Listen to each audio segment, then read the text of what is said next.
And অনেক সময় তো আমি এটাও শুনেছি ভালো জিনরা নামাজ পড়তে যায় তোমার মসজিদে। হ্যাঁ, তো কিন্তু মানুষরা কিন্তু আমরা ওই স্তরে যেতে পারি না। তো স্পেশালি ডেফিনেটলি মানুষের থেকে অনেক রকমের অনেক বেশি ক্ষমতাবান এবং প্রভাবশালী, তাই তো বলো। ইনফ্যাক্ট ডিউরিং লাইভ চলাকালীনও এই কমেন্ট আমি পেয়েছি যে রুমকি দি তুমি যখন ঘটনা শোনাও মনে হয় ভিজুয়ালাইজ করি।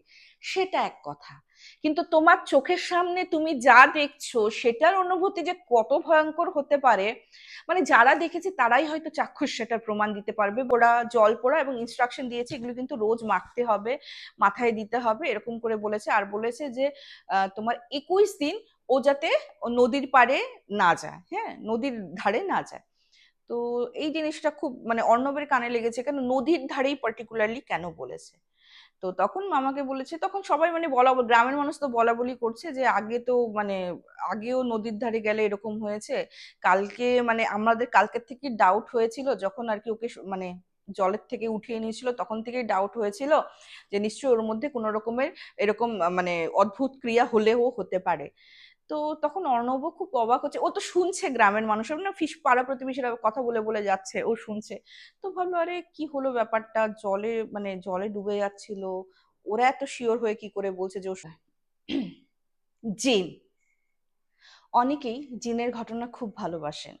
রিসেন্টলি পৃথ্বী মুখার্জি যে এখন বর্তমান ডেলাস আছেন, উনি কিছু জিনের তথ্য পাঠিয়েছিলেন। তো যেহেতু গুয়াহাটি যাওয়ার আগেই অর্ণব আমাকে একটা জিনের ঘটনা পাঠিয়েছে, তো আমি জানি না সেটা কোন জিন, বাট প্রীতি এত সুন্দর একটা ইনফরমেশন আমার সঙ্গে শেয়ার করেছে। আগে সেই ইনফরমেশন শেয়ার করব, তারপর মুর্শিদাবাদে ঘটা একটা জিনের ঘটনা তোমাদেরকে শোনাবো। অ্যাকচুয়ালি একটা ঘটনা ভুল, অর্ণব ওখানে মানে নিজে তো একটা প্রত্যক্ষ করেছে নিজের চোখে, তাছাড়াও আরো দুটো ঘটনা কিন্তু ও আমাদেরকে বলেছে। তো ঘটনা শুরু করি। নমস্কার বন্ধুরা, কেমন আছেন আপনারা? আমি রুমকি, আজও একটি জিনের ঘটনা নিয়ে চলে এসেছি আপনাদের কাছে। তো যারা ভাবছেন ঘটনায় শেয়ার করবেন, করে দিতে পারেন আমাদের হোয়াটসঅ্যাপ নাম্বার 8011006740, নতুবা আমাদের মেইল আইডি কথায় গল্প @gmail.com, সেখানে পাঠিয়ে দিতে পারেন। না হলে আমাদের যে ইনস্টাগ্রাম এবং ফেসবুক পেজ আছে, ইনস্টাগ্রাম হ্যান্ডেল, সেখানেও কিন্তু আপনারা ইনবক্স করতেই পারেন। একটাই রিকোয়েস্ট থাকে, ঘটনাগুলো শুধুমাত্র আমাদের জন্য হয়। আমি জানি অনেকে এক্সাইটেড হয়ে রয়েছেন জিনের ব্যাপারে, জিনের কথা শুনতে। অনেক রকম কমেন্ট সেকশনে বলো বা ইনফ্যাক্ট আমি মেসেজও পাই যে জিনের ব্যাপারে একটু তথ্য তুলে ধরুন। তো যদিও আজ তো প্রায় জুন মাসে 5 ইয়ার্স হতে চললো কথায় গল্পে, জিনের ব্যাপারে কিন্তু যতটুকু আমি জানি বা যতটুকু ইনফরমেশন গ্যাদার করেছি সবকিছুই কিন্তু তোমাদেরকে আমি জানিয়েছি। তথাপিও যখন তোমরা বলছো, এবং প্রীতির ইনফরমেশনটাও কিন্তু মারাত্মক, এই ইনফরমেশন তোমরা কি জানো? তাহলে শোনো। তো অ্যাকর্ডিং টু মানে স্টাডি, যদিও মানে আমি অনেক ধরনের জিনের ঘটনা শুনিয়েছি, বাট এইখানে তথ্য বলছে যে অ্যাকচুয়ালি জিনরা কিন্তু 5 রকমের জিন হয়। হ্যাঁ, এদের এক একটা নাম হয়। যেমন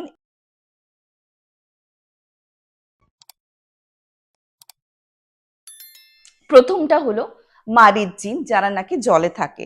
এবং তারপর নেক্সটটা হলো ইফরিত, যারা নাকি রিভেঞ্জ নেওয়ার জন্যই ওদের মেইন উদ্দেশ্য, মানে হিংসা, রিভেঞ্জ, এইসবই আর কি ইফরিতের ক্যারেক্টারিস্টিক্সে পড়ে। নেক্সট চলে যাব হলো শিয়াতিন জিন, এরা নাকি ডেমনিক পাওয়ার বা শয়তানি সবকিছু কার্যকারখানা নাকি এরা করে। দেন আছে হলো কারিন জিন। কারিন জিন কি, এরা না কানের সামনে এসে নাকি ফিস ফিস করে কথা বলে। আরেকটা হলো জিনে আশিক, মানে যে অনেকে আশিক জিনও বলে। অনেকে বলে জানেন তো যে আশিক জিন নাকি একবার যার পিছনে পড়ে যায় না, সে মানে মরতে দাম তাক, মানে মৃত্যুর আগ অব্দি তার নাকি পিছা ছাড়ে না। এইখানে আমি আরেকটু কিছু অ্যাড করছি। যেমন কারিন জিন, এখানে আর কি তথ্য যেটা তুলে ধরা হচ্ছে, ওরা নাকি ফিস ফিস করে কথা বলে। আমার যতদূর মনে আছে বাংলাদেশের একটা ঘটনা আমি শেয়ার করেছিলাম, কারিন জিন কিন্তু দেখতে অনেকটা মানুষের মতোই হয়, মানে ইউ ক্যান সে দ্যাট, যদি আমি হিন্দু মতে বলতে যাই, তো আত্মা যেমন হয় না, মানে একটা মানুষ মরলে তার আত্মাটা তো ওর মতোই দেখতে হয়ে যায় না। তো কারেনজিনও নাকি সেই মৃত ব্যক্তির মতোই হয়, এবং প্রত্যেকটা মানুষের সাথেই নাকি ওর কারেনজিনটা থাকে। ঠিক আছে, তো আমার যতদূর মনে আছে আমি শেয়ার করেছি। অ্যান্ড মারিচ জিনের ব্যাপারে একটা কথা বলতে চলেছি। আমি মনে আছে মালদার একটা ঘটনা শেয়ার করেছিলাম, সেখানে এই মারিথ জিন, আমি তো জানতাম না এটাকে কি জিন বলা হয়, ওই ওয়াটার বডিসে থাকে। হ্যাঁ, মারিথ জিন অ্যাকচুয়ালি জলেই থাকে, পুকুর, দেন তোমার বিল, খাল, সমুদ্র, নদী এসবেই থাকে। তো আমি যেহেতু যে পাঠিয়েছিলেন সে বলেছিলেন একদম পুরো বেটে টাইপের হয়, ছোট বাচ্চা, 2 বছরের বাচ্চা। তো আমি বামুন জিন বলে শুনিয়েছিলাম ঘটনাটা তোমাদের। তো এখন মনে হচ্ছে যে সেটা নিশ্চয়ই মারিথ জিনই হবে হয়তো। তো অ্যাকচুয়ালি অতটা তো আমি ওয়াকিবহুল নই, এখন যেহেতু ইনফরমেশন তথ্য পাচ্ছি তাই এক দুয়ে দুয়ে চার করার আমিও চেষ্টা করি। ঠিক আছে, তো চলো ঘটনার দিকে অগ্রসর হই। ঘটনার মোটামুটি তো তোমাদেরকে জানিয়ে দিলাম কয় রকমের জিন হয়, এবং আমরা এটা সবাই জানি যে জিনকে কিন্তু আল্লাহ তাআলা, মানে অ্যাকর্ডিং টু, যেহেতু এটা ইসলামিক সম্প্রদায়ের বিলিফ থেকে এসছে, এদেরকে নাকি স্মোকলেস ফায়ার দিয়ে বানানো, মানে ধোঁয়া ছাড়া যে আগুন, ওটা দিয়ে বানানো। এবং এরা মানুষদের থেকে কিন্তু অনেক উন্নত স্তরে। এরা একটা অ্যাকচুয়ালি সত্যি কথা বলতে গেলে আমরা যেই ডাইমেনশনে থাকি ওরা কিন্তু একটা অন্য স্তরে থাকে, মানে টোটালি একটা অন্য ডাইমেনশনে থাকে। এরা কিন্তু আমাদের ডাইমেনশনে অগাধ যাতায়াত করতে পারে। ইনফ্যাক্ট শোনাও গেছে যে আমাদের ডাইমেনশনে ওরা ফ্যামিলিও, ওদের ফ্যামিলি নিয়ে থাকে। অ্যান্ড অনেক সময় তো আমি এটাও শুনেছি ভালো জিনরা নামাজ পড়তে যায় তোমার মসজিদে। হ্যাঁ, তো কিন্তু মানুষরা কিন্তু আমরা ওই স্তরে যেতে পারি না। তো স্পেশালি ডেফিনেটলি মানুষের থেকে অনেক রকমের, অনেক বেশি ক্ষমতাবান এবং প্রভাবশালী, তাই তো। তো যাই হোক, যেটা আর কি এখন ঘটনায় চলে আসি। অর্ণব যেটা পাঠিয়েছে, অর্ণব অ্যাকচুয়ালি রামপুর হাটের বাসিন্দা। হ্যাঁ, এবং মানে অর্ণবের খুব ক্লোজ ফ্রেন্ড যার নাম প্রভাত। অ্যাকচুয়ালি প্রভাত এবং অর্ণব না বহুত দূরের সম্পর্ক। হ্যাঁ, দূর সম্পর্কের ভাই। ওই তোমার ধরো অর্ণবের পিসির ননদের দেওয়ার ওরকম টাইপের আর কি রিলেশনই পড়ে, কিন্তু একটু দূর সম্পর্কে। কিন্তু আমার সঙ্গে তোমরা একমত হবে, যখন বাচ্চারা খুব ভালো ফ্রেন্ড হয়ে যায় না, তখন দুই ফ্যামিলিও কিন্তু খুব কাছে চলে আসে। যেহেতু অর্ণবের পাড়া আর প্রভাতের পাড়া একদম লাগোয়া ছিল এবং একই স্কুলেই ওরা পড়াশোনা করতো বলে ওদের কিন্তু বহুত ভালো, আরো ভালো রিলেশন, অ্যান্ড একটা তো রিলেশন ছিলই। হুম। তো অনেকদিন ধরেই মানে অর্ণবকে প্রভাত বলছিল, প্রভাতের মামার বাড়ি হলো মুর্শিদাবাদ। তো বলছে চল, যেহেতু রামপুর হাটে, কিন্তু রামপুর হাটে আমিও গেছি যখন আমি তারাপীঠে গেছিলাম, তো এখনো যখন গেছি তখনও কিন্তু তারাপীঠ রাত্রেবেলা গেছি, তো আমার একটু ভয়ঙ্করই লেগেছে। গ্রাম্য পরিবেশ তো ছিল, সেটা বাদই দাও, কিন্তু কেমন যেন খালি খালি, কেমন যেন একটা মানে অন্যরকম একটা ফিলিংস, আমার বহুত ভয় লেগেছে। আমার মতো অনুভূতি আমি দেখেছি অনেকেরই কিন্তু হয়েছে, স্পেশালি যদি রাত্রেই ফার্স্ট ভিজিট তোমার তারাপীঠে যদি রাত্রে হয় আর কি, প্রথমবার পদক্ষেপ করেছো। তো বলছে গ্রাম তো দেখেছি, বাট মেইনলি গ্রাম দেখার উদ্দেশ্য না, মামার বাড়ি যাওয়া, মামাদের সঙ্গে হই হুল্লোড় করা, ফুর্তি টুর্তি করা। তো অনেকদিন বলেছে, মানে মাধ্যমিক দেওয়ার পরেও আমাকে বলেছিল অর্ণব, যেটা আমাকে বলেছে, কিন্তু যাওয়া হয়নি। যখন আমি ডিগ্রি ফার্স্ট ইয়ারে উঠি তখন তোমার প্রভাতের মামার ছেলের অন্নপ্রাশন ছিল, তো ওরা যাবে। এন্ড প্রভাত তখন আমাকে ধরে যে অর্ণব চল, হ্যাঁ এইবার চল, বেশি দিন না, 3-4 দিনই থাকবো, তুই আর আমি চলে আসবো, মা বাবারা থাকলে থাকবে, তুই আর আমি 2-3 দিনের জন্য, মানে যেহেতু ওদের কলেজ ছিল। তো যেহেতু বললাম ফ্যামিলি রিলেশনও আছে অ্যান্ড খুবই ভালো চেনাশোনা, আহ মানে মুর্শিদাবাদের মামার বাড়ির লোক যদি ওদের বাড়ি আসতো, অর্ণবদের বাড়িতেও মানে ইনভাইট, নিমন্ত্রণ থাকতো যে একবেলা অ্যাটলিস্ট খেতে তো হবেই, এইরকমই আর কি। হ্যাঁ, তো ঠিক আছে। তো অর্ণবের মা বাবাকেও বলেছিল, কিন্তু অর্ণবের মা বাবা যেতে পারিনি, যেহেতু অর্ণবের সিবলিংস আছে, ওদের তো স্কুল পরীক্ষা আছে, ওনারা চলে গেলে কি করে হবে। তো যাই হোক, তো অর্ণব কি করলো, প্রভাতদের সঙ্গে গেল, এবং অর্ণবের মা কিন্তু বাচ্চাটার জন্য খুব সুন্দর একটা গিফট পাঠিয়েছে, রূপুর কিছু একটা গিফট পাঠিয়েছে। হুম, ফাইন। তো গেছে গিয়ে, মানে মামার বাড়ি ভারী মজা, কিল চড় নাই, প্রবাদিত আছে। সত্যি মামার বাড়িতে মানে এতটাই মজা করেছে দুজন। তো তোমার অন্নপ্রাশনের আগের দিন ওরা পৌঁছেছে, অন্নপ্রাশন ঠিকঠাক হয়েছে, অন্নপ্রাশনের পরের দিন থাকবে, তারপরের দিন সকালবেলা তোমার প্রভাত এবং অর্ণব চলে আসবে, যেহেতু ওদের কলেজ রয়েছে, ওর মা বাবারা থাকবে আরো 1-2 দিন। ঠিক আছে। তো বাবার কিছু একটা ছিল, মানে বাবা থাকবে, বাবার হয়তো অফিস থেকে ছুটি নিয়ে নিয়েছিলেন, বাট ওদের তো কলেজে আর ওরকম নয়, 3 দিন মানে কলেজ ক্ষতি করা মানে নিজের ক্ষতি করা। ঠিক আছে। তো অন্নপ্রাশন দিন মানে আগের দিন তো গিয়ে পৌঁছলো। তো আগের দিন পৌঁছার পরে না, তোমার সকাল মানে প্রায় ওই ধর 11টা 12টা নাগাদ মুর্শিদাবাদ ওরা পৌঁছে গেছে। তো দুপুরে খাওয়া দাওয়া করার পর হঠাৎ অর্ণবের প্রভাতের যে মেঝো মামা, উনি দেখে শার্ট প্যান্ট গলাচ্ছেন এবং হন্তদন্ত হয়ে কোথায় যাবে। তখন প্রভাত বলেছে, কি হয়েছে, কোথায় যাচ্ছ মামা?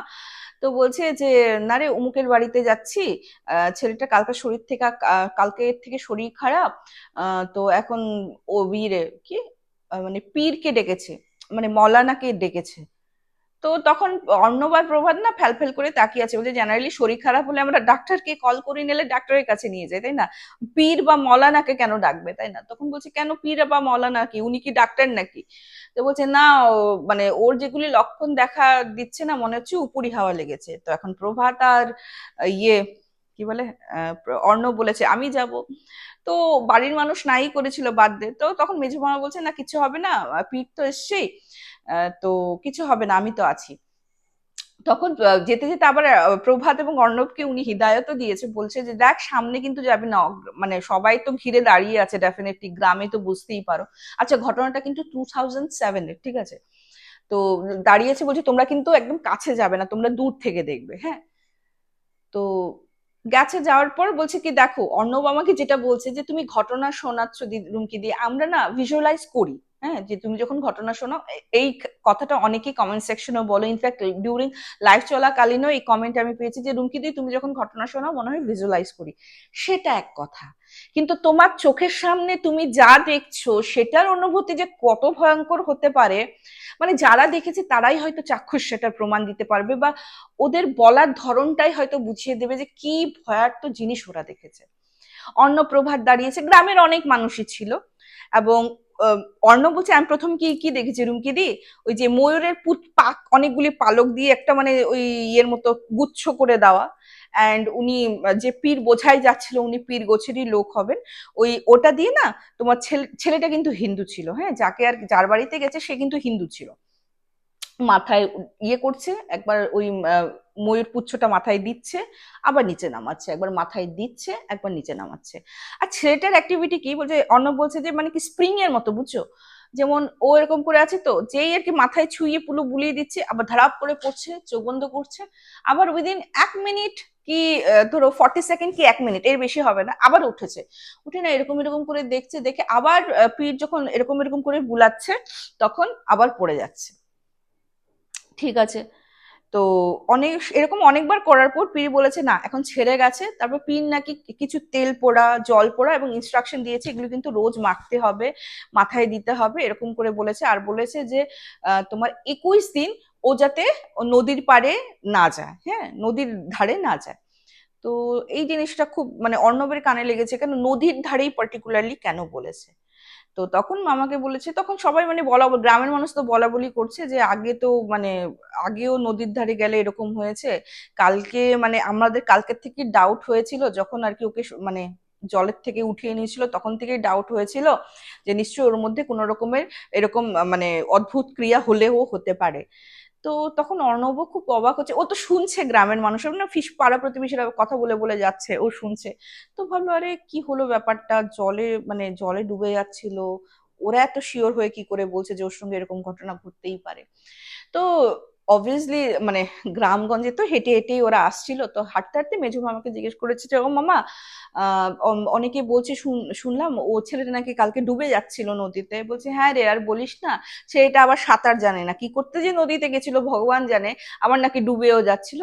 কিন্তু মানে আমাদের এখানে বলে যে মানে এই গ্রামে একটা মান্যতা আছে, যারা ডুবে যায় বা মানে ডুবে যাওয়া মানে কি, ছেলেটাকে যদি না বাঁচাতো ও তো মারাই যেত, এরা যদি বেঁচে ফিরে আসে এদের সঙ্গে নাকি একটা অ্যান্টিটি বা ওদের মতে জিন, দ্যাটস ওয়াই পীরকে ওনারা আহ্বান করেছিলেন, ডেকেছিলেন, জিন নাকি চলে আসে, হ্যাঁ।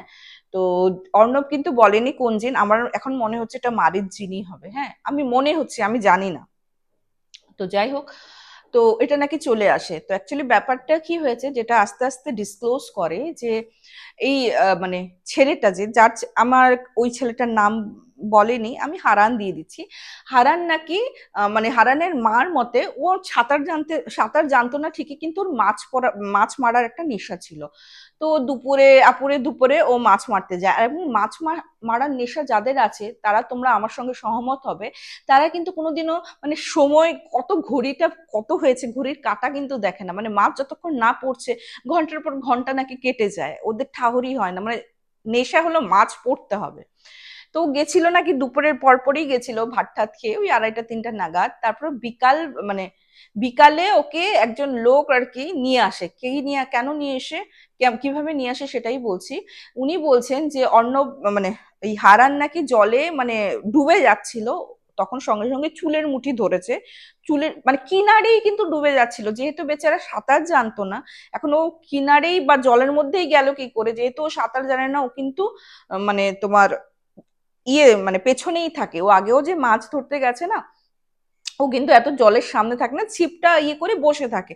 ও কিন্তু এরকম করে না কোনোদিনও। হ্যাঁ, এখন বলতেই পারো যে কেন, গ্রামের মানুষ তো সাঁতার জানতেই মানে সাঁতার তো জানতেই লাগে। কিন্তু দেখো, সব গ্রামের মানুষটাই যে সাঁতার জানে এরকম তো না। অনেকে জলের প্রতি ভয় থাকে। মাছ মারাটা একটা আলাদা নেশা, বাট জলে নেমে সাঁতার কাটা বা জলে নামাটা সেটা কিন্তু অনেকের একটা ফোবিয়া থাকে। ঠিক আছে, ও কিন্তু মানে গভীর জলে যেতে ও ভয় পেত, তাই কোনোদিনও সাঁতার শেখাটা ওর হয়নি। ঠিক আছে, ওকে চুলের মুঠি ধরে নিয়ে এসে মানে ও তো অবস্থা খুবই খারাপ, তো জল টল খেয়েছে, প্রাথমিক শুশ্রূষা করে ওকে নিয়ে এসে হারানের মাকে বলে। তারপর বলছে, ছেলেটাকে কিন্তু আজকে রাত্রে দেখে দেখে রেখো, জানোই তো মানে যেই জায়গায় আর কি, উমুক জায়গায় আর কি করেছিল, আর কেন যে ছেলেটা ওই জায়গায় মাছ ধরতে গেল ভগবান জানে। তো ওই দিন রাত্রে হারানের সঙ্গে কিন্তু প্রচন্ড প্রবলেম শুরু হয়েছে। যেমন আস্তে আস্তে হারান যত রাত বাড়তে থাকে না, হারান ঘরে থাকতে চায় না। ওর মেইন উদ্দেশ্য হলো ও জলের ওখানে যাবে, জলে চলে যাবে। তো হারানদের তোমার বাড়ির থেকে খানিকটা দূর নদী ছিল। এক এক মানে তোমার বাবা ওরা চলে এসছে, মানে তোমার ডিনারও শেষ হয়ে গেছে, ওরা ঘুমোতে যাবে। ইন দ্যাট টাইম হারান লাগিয়েছে ছুট দিয়ে দৌড় দৌড় দৌড়, কোথায় বলছে নদীতে যাব নদীতে যাব। হারানের বাবা ওকে জাপটে ধরেছে, খালি জলের কাছে চলে যেতে চায়, ঘরের বালতি, জল ভর্তি বালতি নিজের উপরে ঢেলে দেয়, এমন পাগলামি করেছে। হ্যাঁ, খালি বলছে যে আমাকে তো যেতে হবে, আমাকে ডাকছে আমাকে ডাকছে। তো অনেক কষ্টে করার পর পরের দিন সকালবেলা যখন পাড়া প্রতিবেশীকে বলেছে যে হারান আবার পাগলামি শুরু করেছে, আমার তো মনে হয় ওই জলে ডুবে যাচ্ছিল, নিয়ে আসে আবার নাকি ওর সঙ্গে কিছু চলে এসছে, তখন ওরাই ওই পীরকে খবর দেয়, পাড়া স্থানীয় বাসিন্দারা। পীর তখন এসে বলছে না, মানে যেটা ভয় পাচ্ছিলাম সেটাই। তো অনেক কষ্টে নাকি হারানকে ছাড়ানো হয়েছে আর কি ওখান থেকে। তারপর তো বললামই, কিছু হিদায়ত তোমার বাধা নিষেধ করে দিয়েছে। তো মামা যেতে যেতে আরেকটা ঘটনা বলল।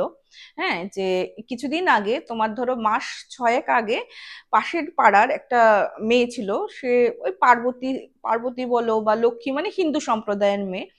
ওকেও নাকি জিন ধরেছিল। এখন এই জিনই সেই জিন কিনা সেটা জানি না আমি, বা সেটা অর্ণব বলতে পারে না। বলছে যে এখানে যেটা এসে ভাবলাম যে হয়তো মানে হয় না যে কোনো নিয়ম না মানলে বা মানে অতর্কিতে, মানে অজান্তে যদি আমরা কোনো ভুল করে দিই, হয়তো জিনরা ক্ষোভ পেতে থাকে এবং সে কিন্তু টার্গেট করে। মেয়েটার, পার্বতীর কথা বলছি। পার্বতীকেও কিন্তু জিন আসার করা শুরু করেছিল, এবং ঠাকুরের অশেষ কৃপা যে ওকেও কিন্তু এই মলানাই বাঁচায়। ঠিক আছে, কি করে পার্বতীর ঘটনাটা শোনায়। আমি বললাম না, একটা ঘটনার সঙ্গে তোমরা আজকে অনেকগুলি ঘটনা শুনতে পারবে। তো একবার কি হয়েছে, পার্বতী দেখতে শুনতে মানে বয়সটা মেয়ে তো 15-16 বছর, তখন জাস্ট যৌবনটা আসছে, একটা সুন্দর, একটা আলাদাই সৌন্দর্য, মাধুর্য ফুটে উঠে শরীরে। তো খুবই লাবণ্যময়, খুবই সুন্দর দেখতে ছিল এই মা পার্বতী। তো হয় না, গ্রামের মেয়েরা তো ওরকম মানে গ্রামে পাড়া প্রতিবেশীতে বান্ধবী আছে ওরা, আমরা তো এখনো মোবাইলে আসক্ত হয়ে গেছি। বাট ঘটনাটা তো আমি 2007-এর বলছি, যখন এই ইনসিডেন্টটা হয়। আর তার ঠিক 6 মাস আগে পার্বতীর সঙ্গে এই ঘটনাটা ঘটে। আচ্ছা, পার্বতী এবং হারান কিন্তু আমার দেওয়া নাম। অর্ণব আমাকে সেই মেয়ে বলেছে, বাট আমার যখন আমি একটা ঘটনা গল্প আকারে প্রস্তুত করি, তো নামকরণ না করলে আমার বলতে অসুবিধা হয়। তো পার্বতী মানে ওরকম ভাবে ওই নানা রকম গেম আছে, তখনও তো ওই চত্বরে মানে মোবাইল ওরকম ভাবে সবার হাতের মুঠোতে পৌঁছায়নি। হ্যাঁ, তো নানা রকম গেম আছে, ওগুলি খেলে মেয়েরা। হ্যাঁ, তো ওগুলি খেলতে খেলতে হঠাৎ পার্বতীর মা একদিন লক্ষ্য করে রোজ মানে রাত্রে পার্বতী উঠে যেন কার সঙ্গে কথা বলছে। মায়ের নজর তো বুঝতেই পারো, আহ মানে হয় না যে তুমি যদি কোনো মানে তোমার প্রেমিকের সঙ্গে কথা বলো, তোমার টোন আলাদা হয়ে যাবে, তোমার এক্সপ্রেশন আলাদা হয়ে যাবে, এবং সেটা মারা কিন্তু খুব ভালো বুঝতে পারে। ঠিক আছে?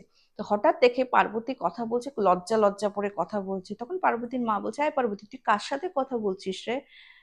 তো বলছে, "ও কিছু না কিছু না।" বলছে, কিছু না বললেই হবে, আমি স্পষ্ট শুনতে পাচ্ছি কোনো কার সাথে কথা বলছি, যদিও ওই মানুষটার কথা উনি তো জানেন না ও কার সাথে কথা বলছে, ওই মানুষটার কথা আমি শুনতে পাচ্ছি না, কিন্তু স্পষ্ট বুঝতে পারছি তুই কথা বলছিস।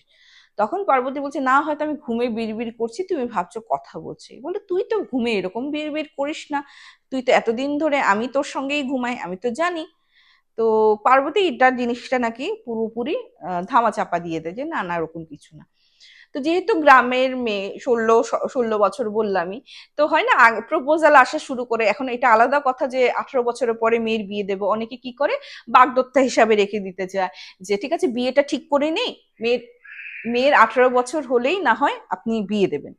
তো এরকম প্রপোজাল আসা শুরু করলো, যেমন একটা মানে ওর বাবারই খুব চেনা পরিচিত, খুবই ভালো ফ্যামিলি, তাই ওর বাবার খুব ইন্টারেস্ট ছিল যে মেয়ে দেখতে আসবে। যেদিন দেখতে আসবে পার্বতীকে কিন্তু বলা হয়েছে আজকে কিছু লোক আসবে, তুমি কিন্তু ঘরে থাকবে। ও ঘরে নাই, ঘরে নাই নাই নাই, পার্বতীকে ওই ছেলের বাড়ি এসে অনেকক্ষণ বসে থেকে চলেও গেলে, পার্বতীর কোনো খোঁজ খবর নেই। ঠিক আছে? তারপরে একটু পরে এসছে, এসে দেখি পুরো হাতে পায়ে কাদা মাখা। কোথায় ওর বাবা তো মানে খুবই রেগে গেছে, মা তো পুরো ওই তোমার বেলুন চাকির বেল মানে ওই যে যেটা দিয়ে আমরা রুটি বেলে ওটা দিয়ে মেরেছে ও। তো বলছে যে না আমি বিয়ে বসুম না, তুমি কেন আমার ওদেরকে ডাকতে গেলে? বলছে তুই তো আগেও বলতে পারতি, বললাম তখন তো কিছু বললি না, হঠাৎ কেন মানে বিয়ে বসতে চাইছিস না? মানে আর তাছাড়া তো তোকে তো এখন দেবো না, তোর 18 বছর হওয়ার পরেই দেবো, কথাবার্তা হয়ে থাকতো। তো বলছি না, ও রেগে রয়েছে, ও রেগে গেছে, হ্যাঁ রেগে গিয়ে আমাকে বলেছে এগুলি যাতে না হয়। বলছি ওটা কি? ওদের সন্দেহ কোনো মানুষের উপরে ছিল, হয়তো মেয়ের জীবনে কোনো ছেলে আছে। তো বলছি যে তোমরা ওকে দেখতে পাবো না। বলছে মানে দেখতে পাবো না মানে তুই কথা বলছিস? বলছে এর বেশি কিছু বলতে পারবো না, এর বেশি কিছু বললে ও আবার উৎপাত শুরু করবে, তোমরা সহ্য করতে পারবে না। এগুলি না কিছুতেই মানে ওরা নিতে পারছে না ব্যাপারটা কি। থেকে থেকে মেয়ে কিন্তু আরো সুন্দর হয়ে উঠছে, বুঝলে? তো মানে ওর মা না কিছু না বুঝে মায়ের যে বাবার বাড়ি, মানে তখন ওনার মা ছিলেন, মায়ের সঙ্গে সব কথা বললো। তো তখন ওর মা সাজেস্ট করলো যে দেখ, উঠতি বয়স তো, অনেক সময় হাওয়া নজর অনেক কিছু লাগতে পারে, ওকে একটু ঝাড়িয়ে নে। তো বলছে কার থেকে ঝাড়াবো, সামনে তো ওরকম একজন একটা মানে পীর আছেন, তো বলছে পীরের থেকেই ঝাড়িয়ে নে, একই তো কথা। তো তখন পার্বতীকে কিন্তু না জানিয়ে পীরের কাছে নিয়ে যায়, তখন পীর পার্বতীকে ঝাড়াতে ঝাড়াতে পীরই তখন ওটাকে ডিসক্লোজ করলো যে জিনের চোখ পড়েছে, বেশি দিন হয়নি, তোমার ধরো সপ্তাহ হয়েছে। তখন মানে পার্বতীর মা রিভিল করলো যে হ্যাঁ রোজ রাত্রে এরকম আজকাল দেখছি কথা বলে, হি হি করে হাসে। সেদিন একজন ছেলের বাড়ি এসেছিল, ও বলেছিল আর কি ওকে দেখতে আসবে, কিন্তু ও গায়ে পরে বলছে যে ও রাগ করবে। তো আমরা ভেবেছি কোনো ছেলে, বকাবকিও করেছি, মেরেছিও, তো বলছে তুমি ওকে দেখতে পারবা না, আর এর থেকে বেশি কিছু বললে ও আমাদের অনেক রকমের অসুবিধা করতে পারে। তো তখন পীর বললেন যে তোমরা দেখবে কি করে, ও মানুষ হলে না দেখবে, ও তো আমাদের নয়, ও তো জিন। তো বলছে কি করা যায়? তো বলছে যে আমি এখন তো পার্বতীকে পুরো বাঁধিয়েই দিচ্ছি, আর এখন তোমার বাড়ি, তোমার সঙ্গে গিয়ে তোমার বাড়িটাও আমি মানে কিছু ঝাড়ফুঁক করে দেবো। ওকে নাকি একটা মাদুলি দিয়েছে। তো বলছে কি তোমার মেয়েকে 3 দিন বাড়ির থেকে একদম বেরোতে দেবে না। 3 দিনের পর এই তাবিজ, আমি আরেকটা তাবিজ, মানে 3 দিন ওনার নাকি একটা মাদুলি বানাতে লাগবে, ওই মাদুলি দুয়া, অনেক রকমের দুয়া, অনেক রকমের ইয়ে, মানে 3 দিন ধরে উনি পড়বেন। ওটা ওর পার্বতীর গলায় দেওয়ার পর বলছে তুমি ওকে ওর মামার বাড়ি পাঠিয়ে দেবে। এবং ওকে যে কোথায় পাঠিয়েছো তোমরা বলবে না, কেউ যদি বলে বলবে পিসির বাড়ি, নাহলে বলবে যে মাসির বাড়ি, একজ্যাক্ট মানে অ্যাড্রেসটা মামার বাড়ির পাঠাবে না। আর এটার 1 মাস পরে কিন্তু মানে জিনটা আর কি পিছা ছেড়ে দেবে, কিন্তু তুমি আর তোমার মেয়েকে কিন্তু এখানে এনো না। কারণ এই জিনকে এইভাবে হয়তো আমি আবদ্ধ করতে পারবো, কিন্তু আমি পুরোপুরি জিন তো আমি ইয়ে করতে পারবো না, নির্মূল করতে পারবো না। তোমার মেয়ে আসলে কিন্তু আবার তোমার পিছনে পড়বে। আর নেক্সট মানে এই সব জিনরা যদি একবার ছাড়িয়েছে, তো নেক্সট যদি এরা আবার যদি অ্যাটাক করে না, সেটা আরো পাওয়ারফুল হয়। তখন মানে পীর বললেন যে আমি জানি না তখন ওকে আমার পক্ষে ছাড়ানো পসিবল হবে কিনা, তো এটা ভালো তুমি ওর মামার বাড়ি পাঠিয়ে দিও। তো পার্বতীকে নাকি 3 দিন, যেহেতু বললাম ঘর থেকে বেরোতে দেবে না, তো ঘর থেকে বেরোতে দেয়নি, এবং পরে মামার বাড়িতে কিন্তু পাঠিয়ে দেওয়া হয়েছে। তো যেহেতু 1 মাস হয়ে গেছে, পরে রিভিল করেছে যে ওকে ওর মামার বাড়িতে পাঠিয়ে দেওয়া হয়েছে। তো পীর না করেছিলেন বলে বলেনি, তো সবাই বলছে না না খুব ভালো করেছো, কিন্তু ওকে আর এখানে আসতে পারবে না। হ্যাঁ, আসতে কখন পারবে, ও যখন বিয়ে ঠিক হয়ে যাবে, বাচ্চা কাচ্চা হয়ে যাবে, মানে ভোর সংসারই হয়ে যাবে, তখন ভরা সংসার থাকবে মেয়েটার, তখন ও আসতে পারবে। এর আগে কিন্তু ওর বাড়িতে মানে মানে এই জিনটার জন্য কিন্তু পার্বতী নিজে গৃহ ছাড়া হলো। তো এই তো ছিল একটা ঘটনা। তো পরের দিন অন্নপ্রাশন বললাম, তো তখন আর বাড়িতে গিয়ে এসব আলাপ আলোচনা হয় না। অন্নপ্রাশনটাও খুব ভালো, যেহেতু গ্রামের অন্নপ্রাশন, প্রত্যেকটা গ্রামের মানুষ ওদের চেনা পরিচিত, যেহেতু অনেক পুরোনো দিনের মানুষ, চেনা পরিচিত অনেক ছিল। তো সেদিন আর কিছু হয়নি। অন্নপ্রাশনের পরের দিন হয় না সব একটা আমেজ করে, সকালবেলা ঘুম থেকে উঠেছে, আস্তে আস্তে খেতে খেতে পরের দিন তো আবার অন্নবার প্রভাত চলে আসবে। তখন মেজমা মানে বিকেল বেলা না মুড়ির আসর, মুড়ি দেন পুঁড়ি চানাচুর এসব নিয়ে একটা আসর বসেছে। হ্যাঁ, তখন মানে মেঝো মামাকে অর্ণবই জিজ্ঞেস করেছে, যেহেতু বলছে আমি কোনোদিনও দেখিনি তাই ইন্টারেস্টটা আমার মধ্যেই বেশি ছিল।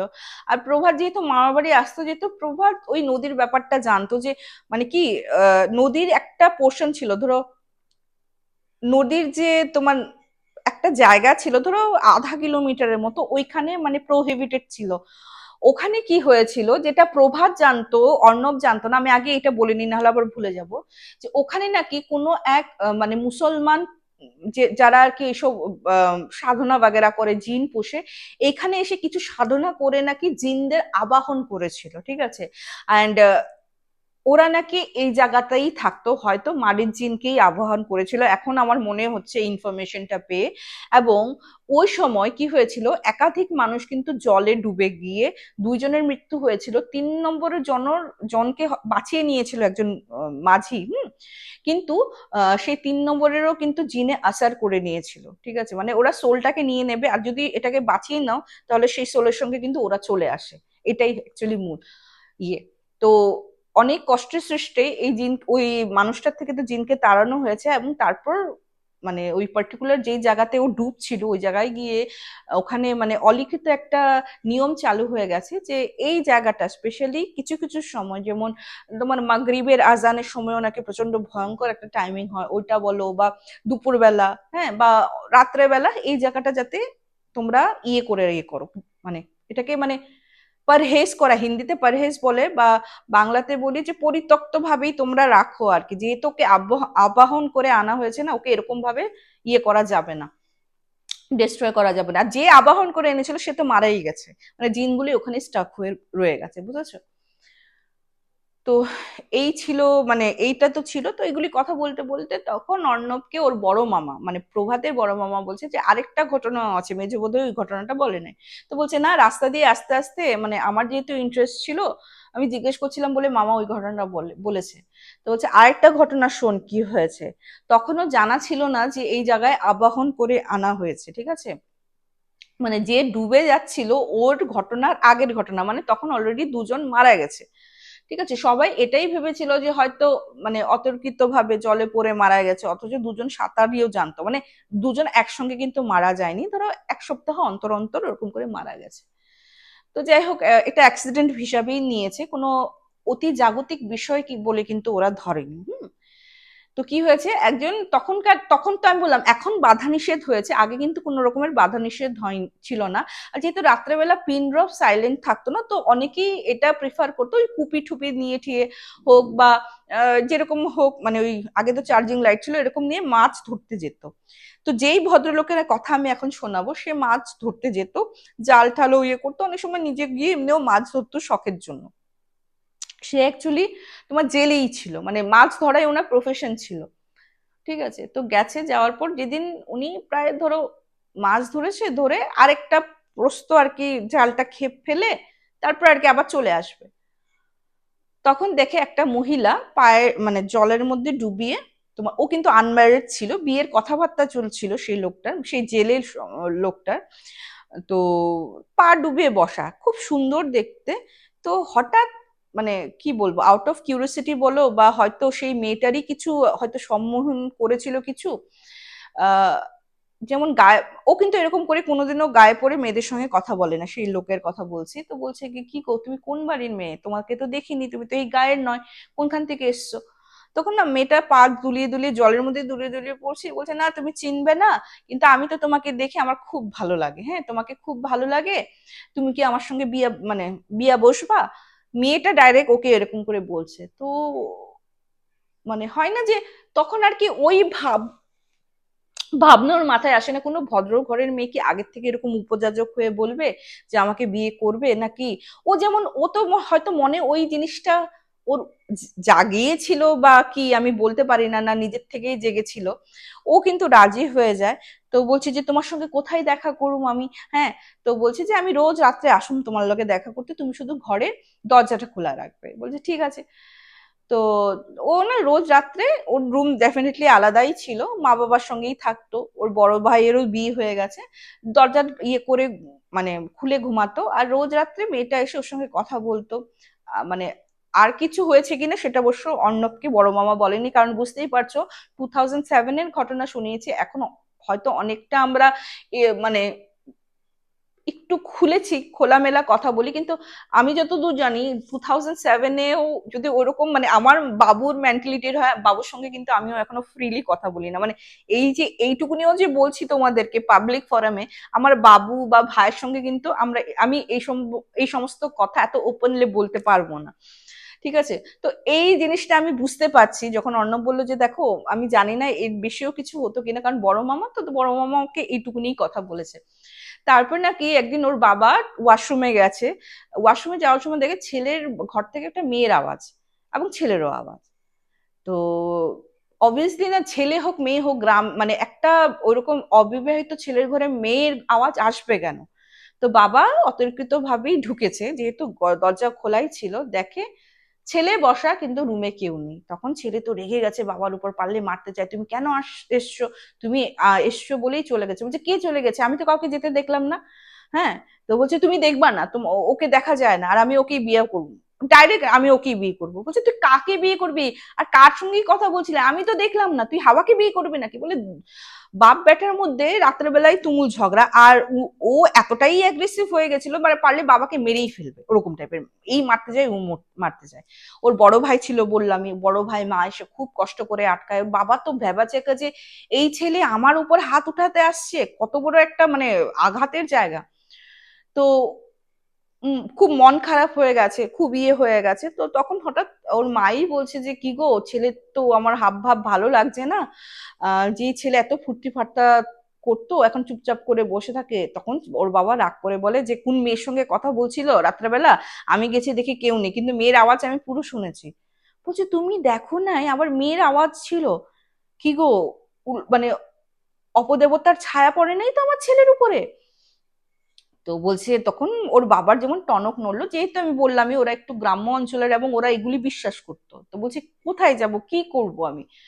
তখন আমি যে বললামই ওনাদের একজন ওই পীর ছিলেনই, যে আর কি ওই পুরো ইয়ে করলেন যে এখানে মানে আহ্বান করে জিনকে ডেকে নিয়ে আসা হয়েছে। তো ওই পীরের শরণাপন্ন হয়, বলছে যে এরকম এরকম আমার ছেলে না এরকম রাত্রেবেলা একটা মেয়ে মানুষের সঙ্গে কথা বলে, মহিলার সাথে কথা বলে আমি শুনেছি, কিন্তু আমি যেই মানে দরজা খুলে রুমে ঢুকেছি দেখি কেউ নেই, আমার ছেলে একাই বসা, আর ছেলের এত উগ্র রূপ কোনোদিনও দেখিনি, এত বছর বয়স হয়ে গেছে, আর আমার ছেলে এত বড় হয়ে গেছে, আমার মুখের উপর যে ছেলে কথা বলে না আমাকে কালকে মারতে আসছে, ওর দাদা না থামাইলে তো আমাকে হয়তো মাইরাই নিত, মারতই।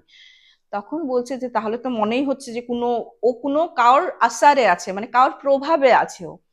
তো বলছে যে তুমি একটা কাজ করো, উনি একটা জলপোড়া দিলেন, বলে তুমি আগে সারা ঘর ছেটাও, ঠিক আছে, আর একটা তেল দিয়েছে, বলছে তোমার ছেলে যাতে না জানতে অবস্থায় তোমার বউকে বলো বা তুমি বলো, হাতে তেলটা নিয়ে না ডাইরেক্ট ওর মাথায়, চান্দি বলে মাথার মধ্যে দিয়ে দেবে, তারপর তারপর আমি গিয়ে যা করার করবো, কারণ ও যখন এখন তুমি যা বললে এত অ্যাগ্রেসিভ হয়ে আছে, ওকে না, ও আমি গেলেই ও আরো উগ্র হয়ে যাবে, ওকে কিছু করা যাবে না।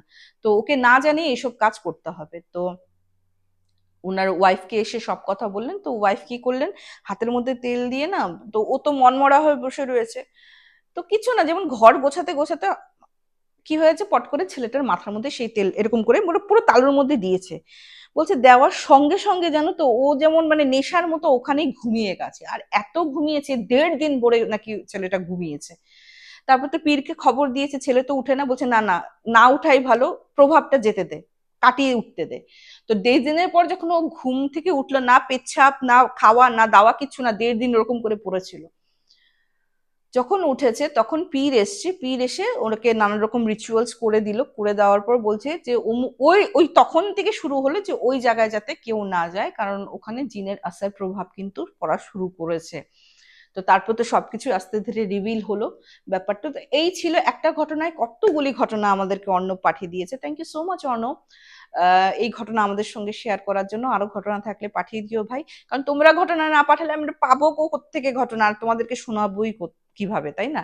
আর জানো তো যে আমি মঙ্গলবার এবং শনিবার রাত 8টায় লাইভে আসি, যে লাইভে আড্ডা মারতে চাও, এটা তো রেকর্ডিং আসছে, তাই কেউ কমেন্ট করলেও হয়তো আমি লিখিতভাবে অ্যান্সার দিতে পারবো, মুখে দিতে পারবো না। তো লাইভ জয়েন হয়ে যেও, প্রচুর আড্ডা হয়, আর একাধিক ঘটনা থাকে, মারাত্মক ঘটনা থাকে, ওয়েস্টার্ন কান্ট্রিরও ঘটনা থাকে। আমার দ্বিতীয় চ্যানেল জীবনের 1001 গল্প, সেটাও দেখতে ভুলো না। সেখানে নানা রকম ইনসিডেন্টও আমি শেয়ার করি, পাশ্চাত্য দেশের ইনসিডেন্ট, ভৌতিক ইনসিডেন্ট, রিকার্নিশনের ইনসিডেন্ট শেয়ার করি, অ্যান্ড তোমাদের সামাজিক ঘটনা শেয়ার করি। তো তাড়াতাড়ি পাঠিয়ে দাও। যারা নতুন দেখছি সাবস্ক্রাইব করতে ভুলবে না। আজকের এপিসোডটা বন্ধুগণ আমি এখানেই শেষ করছি, খুব তাড়াতাড়ি দেখা হবে। Till then bye bye, see you soon, নমস্কার।